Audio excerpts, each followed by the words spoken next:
নমস্কার, আমি উত্তম। আমার পাশে, আমার বাড়ির পাশেই একজন একটা ঠাকুমা।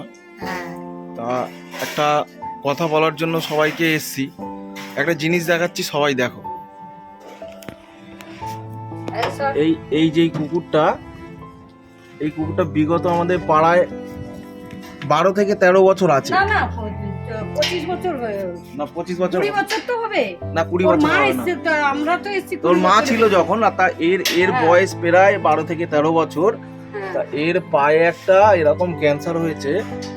তা প্রথমে তো রক্ত বেরাতো না, এখন দেখছি রক্ত বেরাচ্ছে। ঘা হয়ে চামড়া উঠে গেছে, ঘা হয়ে একদম চামড়া উঠে গেছে, রক্ত তো বেরাতো না। আমরা ভেবেছিলাম হয়তো আস্তে আস্তে ঠিক হয়ে যাবে, কিন্তু একটু সাহায্য করলে ভালো হয়।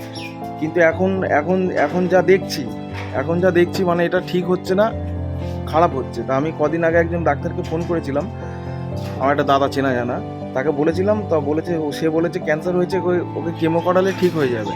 তা দেখো, এটা তো রাস্তার কুকুর আমাদের পাড়াতে থাকে, ঠিক আছে। তা আমাদের ওরকম সামর্থ্য নেই যে একবারে 4-5টা কেমোর পয়সা আমরা তুলে দিতে পারবো, ঠিক আছে।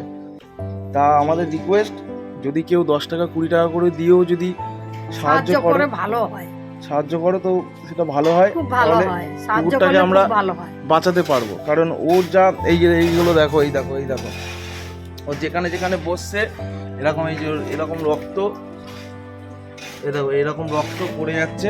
কি দিদা, ওই দিদার একটা মন্দির আছে, ওই মন্দিরে আমার মন্দির আছে, খুব বড় মন্দির আছে, কিন্তু মন্দিরের আগের দিকে রোজ আমি গোবর নেতা দিচ্ছি, রক্তে ভেসে যাচ্ছে। ও গিয়ে শুয়ে থাকে, তাড়াতে তো পারি না, অত বছর রয়েছে। ওর মা আজকে না বললে 20-25 বছর আমরা এসছিলাম, ওর দিদা এসছিল, ওর দিদার পরে ওর মা হলো, ওর মার পরে ও হয়েছে। এবারে ওকে তো তাড়াতে পারি না, এতদিন পূর্বপুরুষে 3 পুরুষই চলছে।